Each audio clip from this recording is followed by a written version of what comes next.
So we all know Aryahi as an ace quizzer, and her vast clinical knowledge has won her numerous inter-college quizzes, and she has played an instrumental role in promoting the quizzing culture at Harding. And yet she is one of the most humble persons across the campus, and her strong work ethic serves as an inspiration to her peers and juniors, and a remarkable individual serving as a true role model for us. And yeah. Okay, so on the doc, I mean, based on all the questions that I received, I kind of made a few notes in the meeting because we've already had meetings with Ambikadi, Sanjana, Khushbu, and they've talked extensively about, research opportunities in college and in general, all the generic stuff has been covered. So I thought of focusing this meeting purely on the exam. Basically, what comes up first is when should we give the exam? And I had a big dilemma because in our college, the norm is to give it in the first half of final year or after, like, during internship. But I saw a couple of seniors in the internship last year, and they were pretty. I mean, their day is pretty full, and I didn't see that time as a. I mean, as a time that I would like to devote. I mean, after a 24 hour, you wouldn't like to devote more time to pathology, right? So that did not seem feasible. And as for final year, I thought I would, rather focus on my clinical postings and getting my clinical acumen and all of that.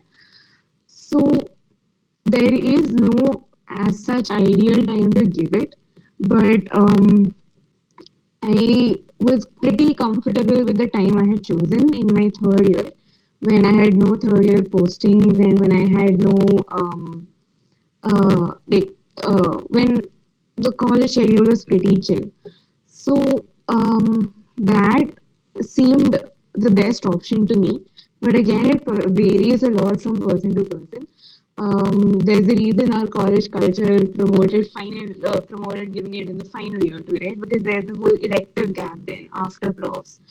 But after profs, I mean, for me, that would mean going home probably. And secondly, we also don't have a lot of certainty as to when our profs are going to be or when our electives are going to be, what's going to happen. So I wanted, proper fast schedule because I work on deadlines. So that's about it. Um, Second question I get from a lot of juniors is what to do in like your previous years before, like in your second year or your first year. And I did not do any directed study in my first 2 years of college. I did not attempt any USMLE, RX or AMBOSS or Kaplan or any other question banks. All that I really did was study my standard textbooks because they give you the best clinical sense there is to it. The MD is a little daunting only because of its clinical aspect. I mean, everybody can tell me what mutation, say, a gastric carcinoma or a papillary carcinoma of the thyroid has. That's not the tough part about it. The tough part is judging that this person has a gastric carcinoma or a thyroid cancer. So, getting that right was what I think I would give to my first 2 years. That yes, this is a pathology of the thyroid because the swelling moves when the patient is swallowing, or yes, the patient has hematemesis, the patient has an upper GI pathology, and it could be a gastric pathology. So even now, when I've seen a lot of civils repair, the difficulty it is in judging what the question wants to say, and that you get from reading your standard textbooks. I mean, I think Robbins, after every paragraph or every pathology or every morphology, whatever, it has a clinical features paragraph too, and will be of this age and mostly seen in this demography. I mean, it's not, of course, the epidemiology is hard to remember, but of course, if you have an African American person, your mind does skip to sickle cell anemia. So there are some very standard demographic patterns observed, and they have to, I mean, they have their significance, not too much so, but they do. And the age groups definitely matter. जैसे Hodgkin's lymphoma has a bimodal distribution, so it's not rare to see it in a patient of say 20 years, but it's also not rare to see it in a patient over 65 years, or say testicular cancers. They're seen in young males. So the demography itself is such a big clue, and it's all given in Robbins. It's all given in Genome, and yeah. So my only advice for first and second years is to just sit down and read your standard textbooks. I mean, I'm not saying कि बस पढ़ते रहो या just focus only on studying. I did a lot of stuff in my second year too. But when you study, just refer to a standard source and know that you have the complete clinical picture of the patient along with their pathology and pharmacology and or microbiology painted in front of you. The next thing that I get is how long does it take to prepare for step one? Again, this is a very relative question. Some people, our seniors especially, they say that they took a good 6 to 7 months. I did my prep in 2 months, but that was because I mean I talked to some seniors and names and they really boosted my confidence. But it totally depends on you. If you can, study on what I call a slow burner technique. If you can study, like say, US step 1 prep, if you could do it for 2 hours a day and maintain it, then that's okay too. If you don't want to, compromise too much on college, if you want to attend all classes or postings and everything sincerely, then you could definitely, prepare sincerely for 6 to 7 months and give it. I did a very intense zone kind of. I mean, even in the 6 to 7 month time, your last month has to be extremely concentrated. Last month, month and a half, it has to be extremely focused. That's the time when you can't do postings and you can't do your normal classes, maybe, or at least you have to compromise on one of the two, either postings or your classes. So that's there. I did 2 months, and I mean, stretched maybe. I started around the first week of July, and then my exam was in mid September, so 2.5 months. Um, I thankfully we didn't have a lot of serious postings at the time, and whatever postings I skipped, I'll do them later. But yeah, it is possible to do it in 2 months, and it is also possible to drag it out. The choice is yours. It also depends on how well you've studied in your first 2 years, because I mean, there's always new stuff to learn.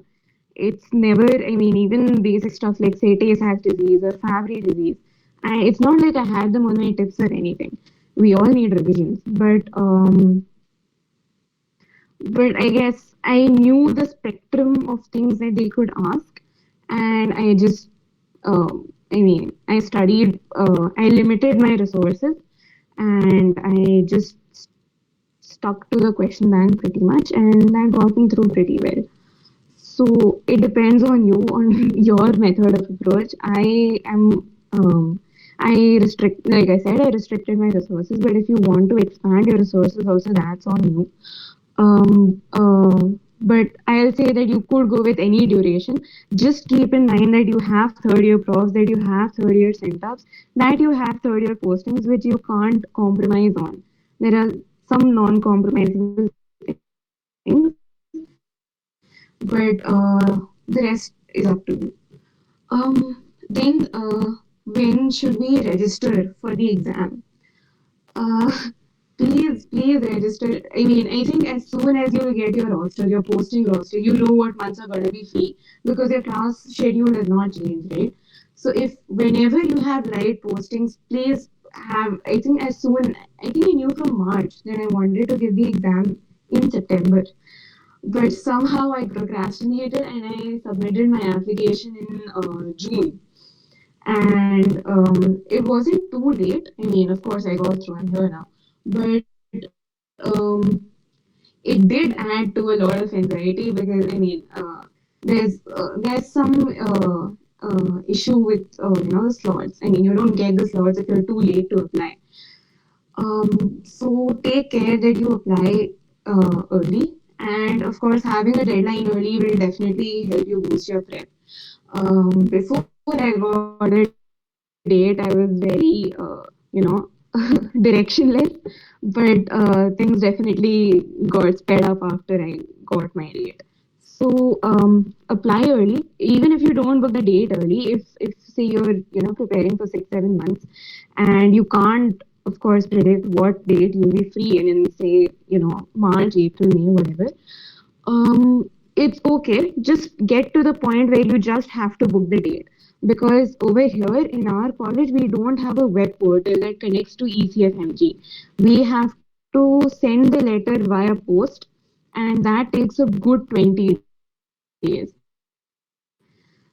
So just finish off all of that, and you will be done with you'll skip through a lot of anxiety, which is absolutely unnecessary. So that's there. Now coming to the main stuff, what resources to use? It is kind of, I mean, there are two resources which you definitely have to do. One is first aid, and the other is UWord. UWord is a question bank. It has all systems, it has every aspect of almost every topic covered in extensive detail. And when I spoke to my seniors in AIMS, they said that this was enough. And I will say now too that yes, this is absolutely enough. I did not refer to any other question bank, be it or videos for that matter, be it Boards and Beyond, be it USMLE RX, be it Ambos Cap, whatever. I did not, Pathoma even. I have not touched those resources, and so I am not the best person to consult when it comes to them. But first aid and UWord are more than sufficient to get you not just through, but through with flying colors. And I mean, the exam is of 280 marks, right? It has so basically the exam has 280 questions split into 7 blocks of 40 questions each. So it's an 8-hour exam, and your world has the same pattern of questions and everything. And your world also gives mock tests. So there are 2 mock tests which predict your scores. And the seniors I talked to and myself, I did pretty well on those tests with just these 2 resources. And so I will say that they are more than sufficient, because in the end what matters is not how much how many textbooks you've studied from. I'm sure you'll have all studied physiology and come back to one book, be it Genome or be it Diet or be it Econ, whatever. It's the same here. You could go to a bajillion resources, but you could also just stick to one resource and take and like reach everything that that resource has to give. And because what matters in the end is how much you retain. And you will only retain, I mean, if you expand your resources, there's only so much time that you would give yourself to actually retain the stuff. So focus on understanding the concept, on understanding what the question is saying, on what the concept it's trying to build, on what concept it's trying to build. And if you're not getting that concept from UWord or First Aid, then you could definitely refer to, say, Boards or Beyond videos or Pathoma videos to understand it completely. But I mean, UWord does not, I mean, or the exam in itself, it does not, it's weird saying this, but it tests your knowledge, sure, but it's also testing how well you extract what clinical scenario and what diagnosis and or how well you extract the gist of the question. And that's something that you should focus on more than a couple of couple of extra or maybe two, three extra points in a topic that you might get from a video. Because the more you solve questions, I've known people who have, who've done almost every resource I know, but they could not solve, and because of all this hassle, they spent 6 or 7 months preparing. They solved only about 60 to 70% of the question bank. They did not have time to attempt any mock tests. And it's a 7 hour exam. It is grueling in itself, and a dip in your confidence that on that day is not something that you can afford. And they were, very skeptical and a little, underconfident. So, I mean, so even they told me to just stick to, one or two resources and do them really well. And I have known people to just do UWorld and get through nicely. I have known people to just, I think, study for like a month but solve UWorld and give it. The point I'm trying to make is that UWorld is an extremely high yield resource, and how many ever resources you go to, don't skip on it. I solved it in its entirety with all its mocks and everything, and I solved it twice. So, please attempt as many questions as you can. Don't skimp on the questions for a few extra things that you might learn through videos. Also, questions anytime if you have any whenever I'm talking, don't feel hesitant to break in. Okay. Um, Yeah, yeah, so I have a few questions. yeah, go on. Yeah, so you talked about some of the unmissable postings in third year. So what are those? All your third year subjects, ENT, OFSA, PSM, yeah, that's it. I mean, see, I skipped my medicine posting. I skipped my PEDS posting. PEDS posting, I will do it in a month. And medicine, it's not, it's okay, I guess. The attendance will be accounted for later. Whatever attendance is counted in third year, मैंने उतना किया है. Acha. Okay, and one thing about the mock tests which we give just before the step. So, are the level of the mock tests at par with the actual exam, or is it easier or on a bit difficult side? Um, I think they are at par definitely. Maybe slightly on the more difficult side. Um, I think okay. So the real exam is 7 blocks, right? The mock test only has 4 blocks, and then it uses a score predictor to predict your score in the exam.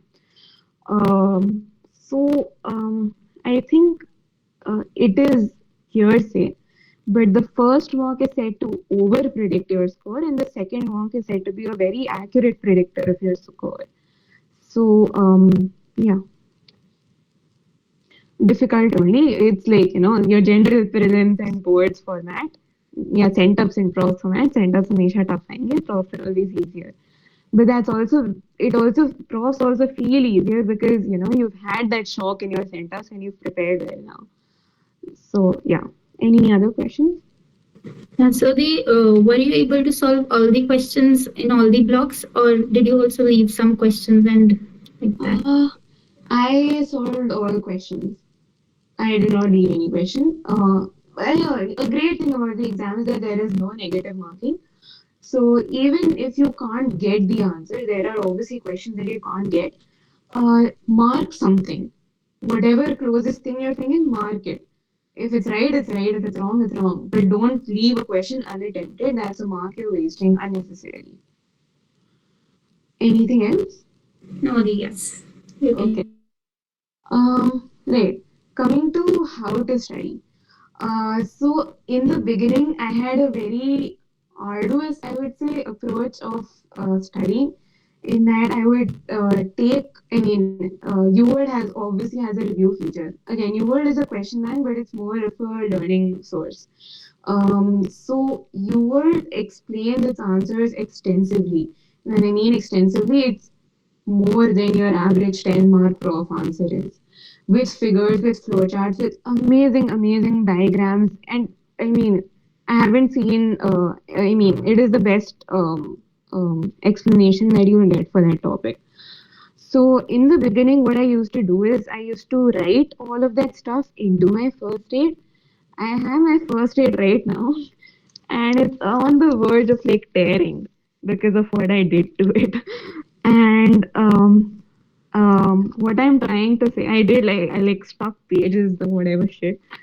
Um, what I say is don't do this. It amounts to a waste of time, which is why I say prepare for 2 months and I give 2.5 months to it. Because the first month I wasted annotating my first year.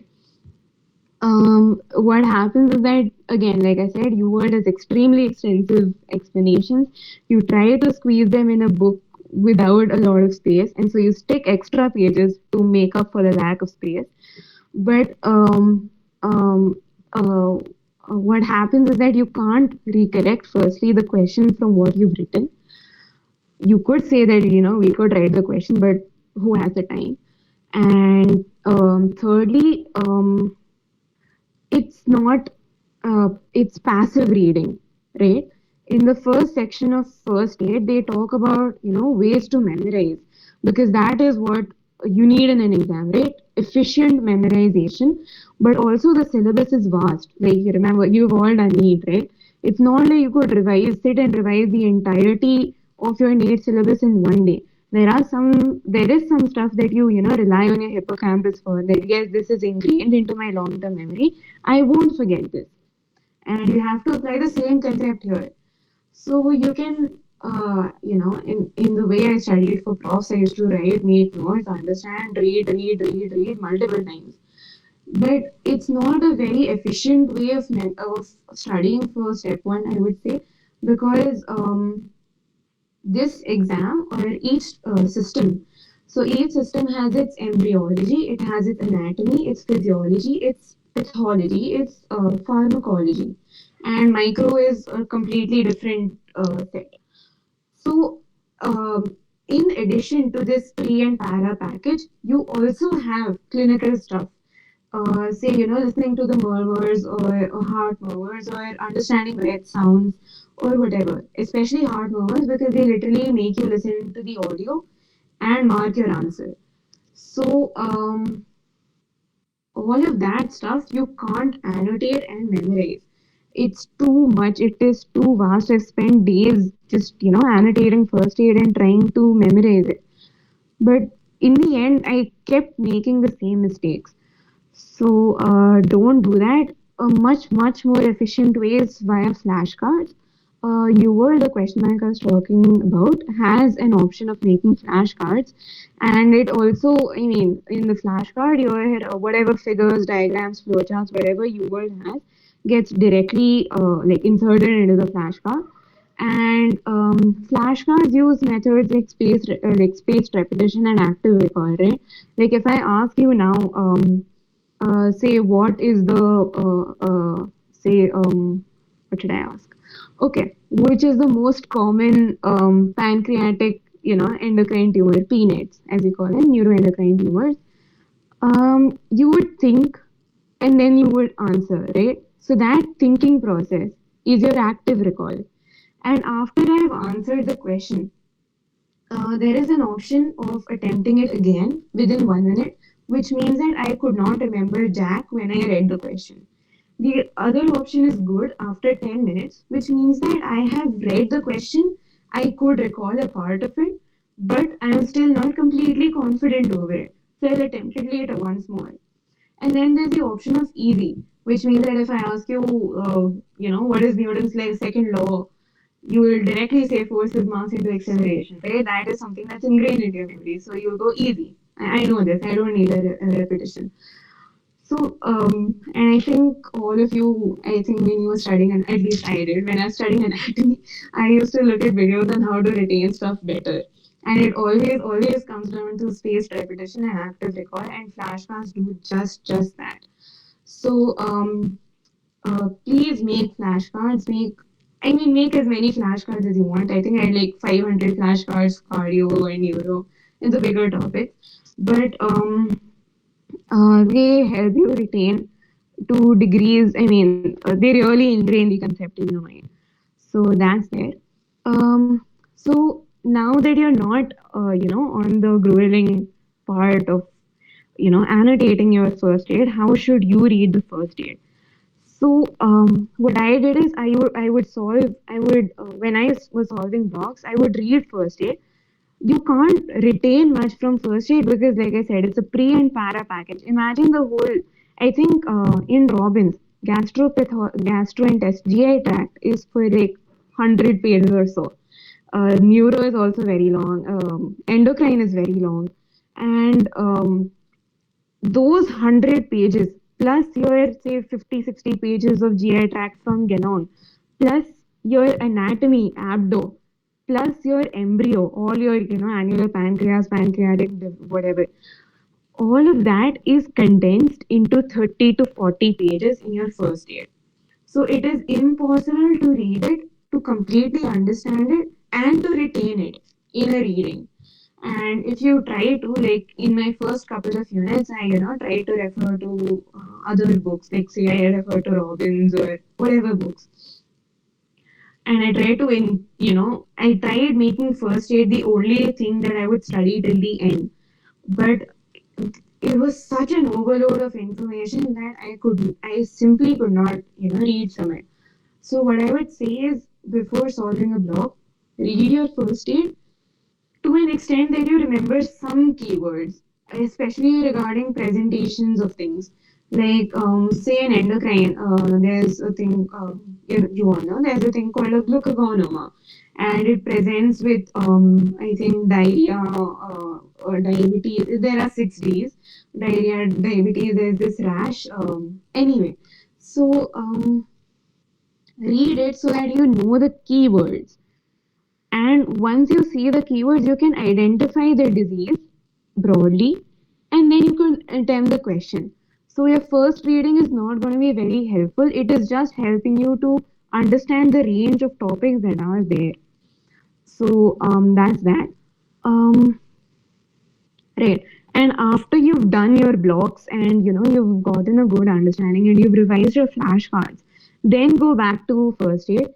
Then you'll find that 90% of your first aid has been covered. For some units, I would say 100% of your first aid has been covered. And all you need to do is highlight those parts of first aid which have not been covered. And this was my mistake, in that because of my heavily annotated first aid, I kind of chose to. I undermined its importance, and a couple of questions, not many, did come from first aid. Um, so yeah, do first aid, but also if you, just do the parts that are not given in your or whatever extras you have. Which is why it's important to have a clean textbook, because that's how you can read it. Otherwise, it's hodgepodge. So that was the second thing. Third thing, if you have the fortune of finding a study buddy during your prep, it is golden. I found mine and I stuck to her like a lobster. And we studied together, and because there are 240 students in your batch, and it might just happen that you're the only one going down this path. It definitely felt like that for me because, like I said, I kind of hibernated for 2 months. I went to classes, you can't miss the FM, but for the most part, I was, isolated, and it gets lonely oftentimes. And so if you have a buddy, it's fun. It's fun. You remember more. You retain more. Um, uh, it's amazing if you have a buddy. So that's that. The next thing on my mind was mock tests. So like I said, there are 2 mock tests provided by UWorld. That's if you take the 6 month subscription. There's only, I think, a couple of tens of dollars of difference between the 3 month and the 6 month package.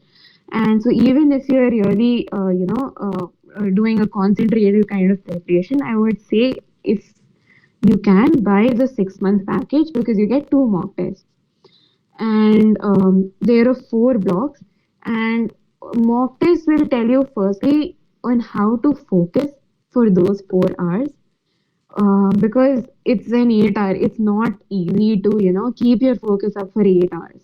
And so how to plan that time out, and just how to sit for like 3 4 hours in a sitting and crack through 120 160 questions, and how many breaks to take, how much time to allot to the exam in totality. That is what mocks will teach you. Of course, they have their questions and their error analysis. UWord has the best mocks because firstly it will tell you the topic distribution, and it will also tell you your performance. So unfortunately my mocks have expired and I could not show you, but there's basically it's like there's an average bar, and for every topic, say cardio, say psychiatry, gastro, endocrine, renal, whatever, they have your performance statistic, whether it is above average or below average for that topic. And so it really points out your lacuna, so it saves a lot of effort on your error analysis, and I'll tell you to focus on these topics more. Like ethics and psychiatry was always a weak topic for me, and so I could focus on them, and yeah. Um, Another mock test. So these were by you, right? There is another mock test by the NBME. It's called the Free 120. 120 because there are only three blocks. And if you have to solve this, I would say solve this in the last week before your prep, and because it has a lot of overlapping figures, it has a lot of overlapping overall like areas of questions. So do solve that. Other than that, there are plain NBMEs. I think there are 28 or 29 of them. I'm not very sure. You'll find them on Telegram, and then you can solve them and check your answers later. So yeah, NBMEs are great. Free 120 there, and there's your. Another thing is how you plan your mocks.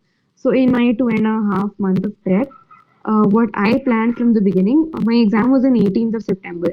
So I planned it exactly 1 month before. That is on the 18th of August. I gave my first mock so that it would really point out where I needed to work. And after my first, also it would tell me if I need to postpone my examination or if I'm going on the right track. So if you pass in your first mock, that's a great sign. And then you also know what to study for. And I mean, the graph always is always upwards. I mean, because you're always studying and you're always revising concepts, you can only get better. So I gave my second mock 2 weeks before my exam, and then I gave free 120 in the last week. That those are all the mocks that I gave. But if you have time, then you could definitely opt for MBAs and stuff. Um, Coming to lifestyle really, but it's very very important that you take care of yourself in this time, because it's a long prep time for an exam, and it's also, I mean, like I said, you're also kind of isolated, and you might, I mean, yours after every test gives percentages, okay, and it tells you if you're above average or below it. And when you're just starting out, it is possible to not, feel comfortable with your word, or feel uh, pretty intimidated by it, to be honest, because it has extremely good questions. So it's all right if you don't. I mean, like I said, it's always an upslope. So if you start, let's say 50 60%, you will get to 70 80% by the end. And in this time, don't, please don't guilt trip yourself. कि मुझसे हो नहीं रहा, I'm incapable or whatever. Sleep properly, eat properly, and I had a habit of say working out for 20 to 30 minutes. So do all of that, because I mean, it's a long prep time. It'll drive you crazy if you just uh, you know keep staring in your computer the whole day. So take care of yourself during that time. Have a regular schedule. That is the most important thing. I had a habit of, I made a 12 to 7 schedule. I mean, I'll sleep at 12 a.m., wake up at 7, and repeat. So a schedule will give you a lot of stability, And it's also okay to have cheat days and to, of course it's okay, but to have days when you're not feeling like studying or just not feeling like doing anything at all. I remember after my first mock, I finished a season of Brooklyn Nine-Nine. After my second mock, I watched four movies in one day. So it's okay to go off the rack. In totality, I have finished one whole rewatch of Brooklyn Nine-Nine. I finished Suits. I finished a lot of stuff. So give that break to yourself. Know that breaks are important. Have fun also. And I guess I've made the prep sound a little daunting, but I will tell you, it is the most fun I have had studying since I have no clue when. But it is absolutely fun. It challenges you at every point, and take it as fun. You're learning new things, and you're learning things that you thought you had learned in a completely different angle. So it's a lot of fun. Don't make it not fun for yourself by pressurizing yourself too much. Chill, relax, solve your daily goal of whatever, and just keep at it. Just keep going. There are as for how much to do in a day, that was also a question that somebody had asked me personally. I guess, I mean, I used to do two blogs a day kind of a thing, but it's absolutely up to you. There are 90, now there are more blogs. Acha, by the way, you word keeps adding questions.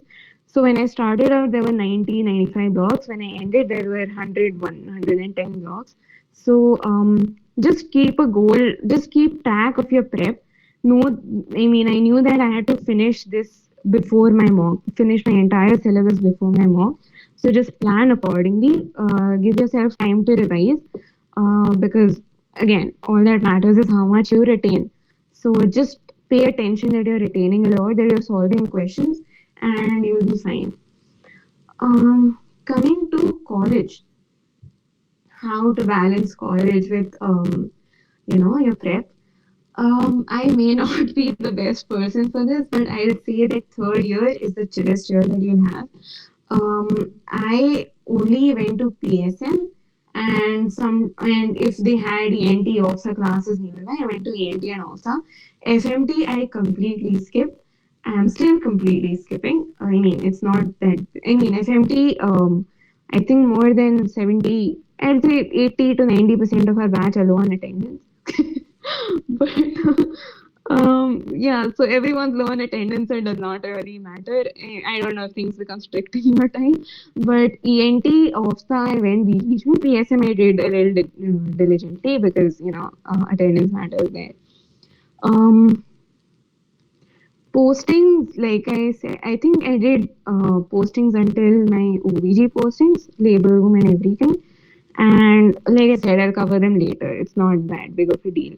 Just do your third year postings because the NT and OPTA are becoming stricter, and make sure that you meet their quota. So yeah, that's it. Um, Coming to research. Research. A lot of juniors ask me about research and quizzing actually. I'll come to quizzing first because it's my niche. I will say that quizzing has helped me a lot. I mean, it is. I think in my paper, there were at least four questions which were already made in our quizzes. And I mean, four questions on the same concept. Yes, on so there was this one question on carbamazepine, and Bhavyati had made it and like gotten it confirmed from a PH department and everything. So basically, it was on auto induction of carbamazepine, that if a patient uh, is switched to a CBZ regimen and takes it for like 2 3 weeks. Initially, the seizures stop, but after that, they reappear. And the question was on the funda behind it, and the answer was autoinduction. There was also another question on embryonal rhabdomyosarcoma, which is given in Robin sarcoma botryoides, and we made a question on that too. There's a lot, I mean, all GHDs that are covered, I mean, they have a spectrum of things to cover, right? So they do it like proportionately. And so everything comes in some way, and that's what quizzes do too. So quizzing is amazing. I would suggest everybody to, like, at least take part in quizzes, to watch quizzes, because in addition to your, expanding your knowledge, and it, I mean, it really helps you to, again, extract what you need from the question, to know what features. I mean, the clinical vignette is always at least half a page long, and you need to know what is important in it and what's just, redundant information. So yeah, that's that. Research, you don't specifically need it for step one, but for the USMLE journey, yeah, definitely research is somewhat of a must do. And as for how to approach your guides and right, navigating research opportunities looks very daunting. How to start from scratch? We have a yearly research peer support group meetings for induction to, I think, we conduct meetings every year to introduce new batches to the ideas of research. And I would say that that would be a better platform for this. But in general, just, research is all about starting things. So just take the initiative. If you're starting from scratch, just go just pick a guide, look them up on maybe ResearchGate or LinkedIn or whatever. Look them up and then just approach them. That's the best way to start. And also, research methodology courses are available online. We have workshops, etc. But you'll really learn the best along the way. Um, there's also a question, is there a proper way to read papers or case studies or journals and find a way to interpret them and extract useful information? Um, I guess, I mean, in the beginning, I used to get lost in the methodology of research papers, but, I mean, the pinnacle or the epitome of, or the summary or a very condensed form of whatever the research does is given in its discussion, and if you're looking for an even more condensed form, in its conclusion. So, all useful findings, all, I mean, from the research question to whatever, they found, it's all given in the discussion mostly. One thing we would like to ask is it's something non technical, but where did you get your exam center and like what was it Right. like? Right, exam day stuff. So, my exam center, what if you're giving it through Delhi, most people get a venue in Gurgaon. And so, my exam was from 8 in the morning, and I did not trust, cabs to, I had to report by 7:30, and I did not trust cabs to take me there so early, and or the metro. So I went to Gurgaon a night earlier, stayed at the hotel, and then, gave it from a more comfortable location.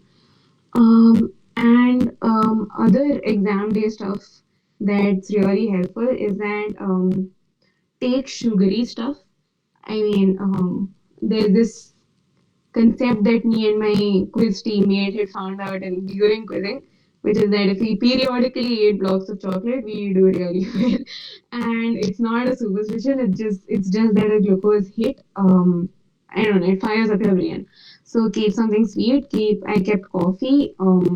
And your whatever regular lunch. Plan your time well, because you have 7 hours of blocks to do and an 8 hour of break.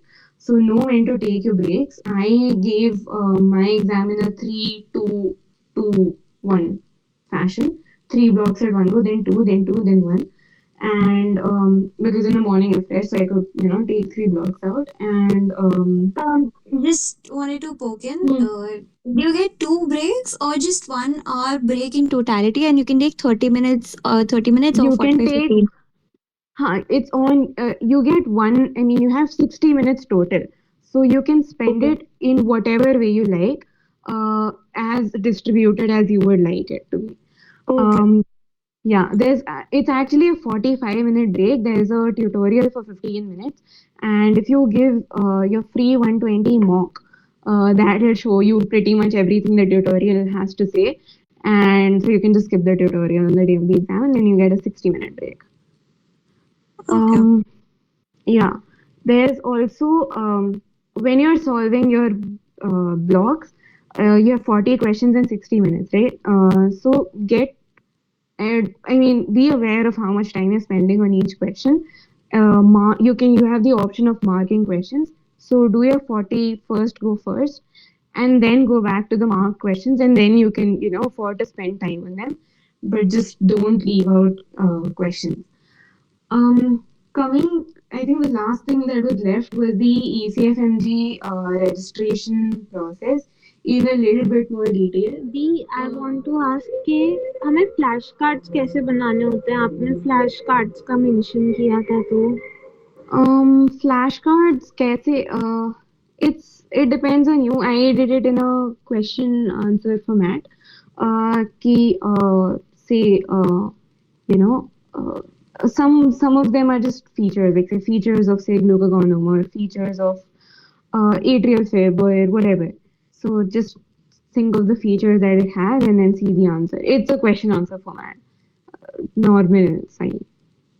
But yeah, keep it concise. Don't include too much information in it. Otherwise, it kind of loses its utility.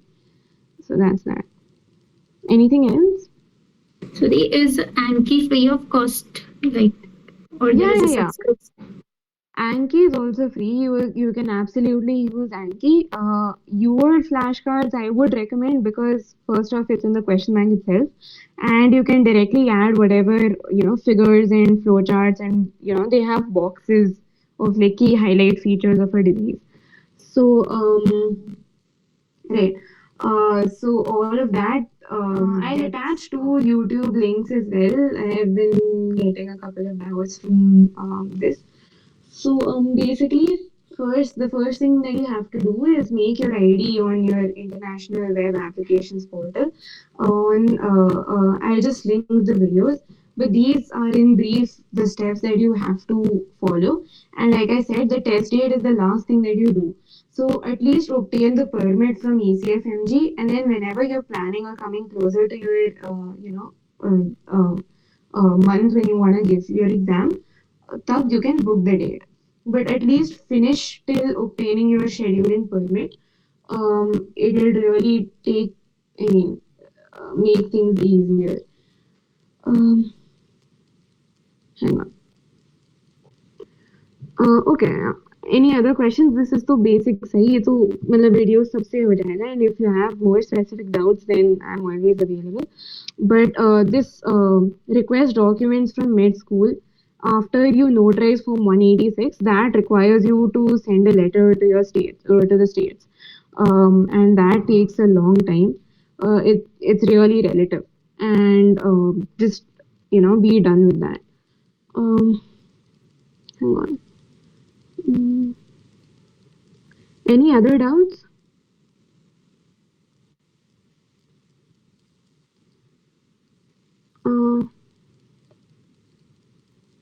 This is one link.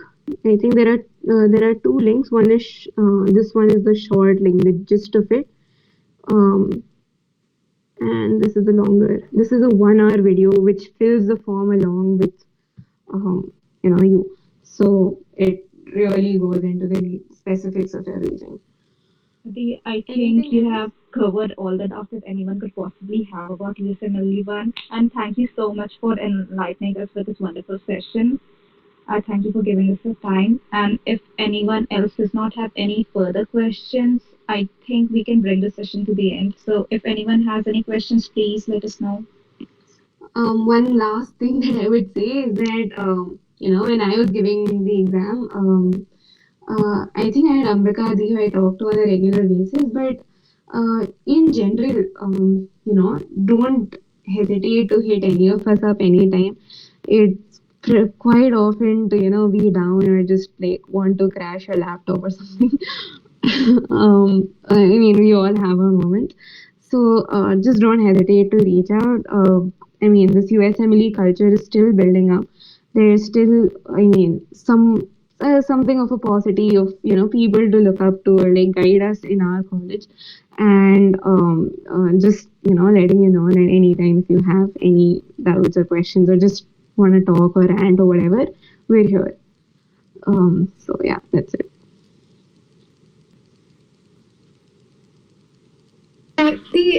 First of all, I wanted to say congratulations again. And I had a question. Have you started looking into electives and stuff, and what your timeline is about that? Electives, mostly, I don't have anything like solid right now, but I will go for them. Extend my internship and go for them because I think we don't get permission for attending for any period of absence for more than 10 days.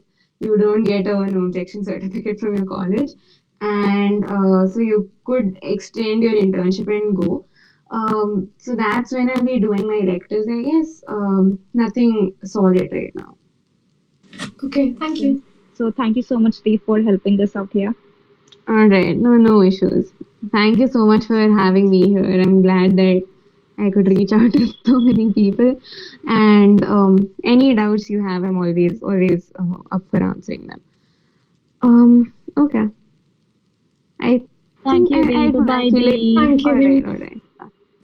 Bye bye. Good night, Bye, Dee. everyone. Bye.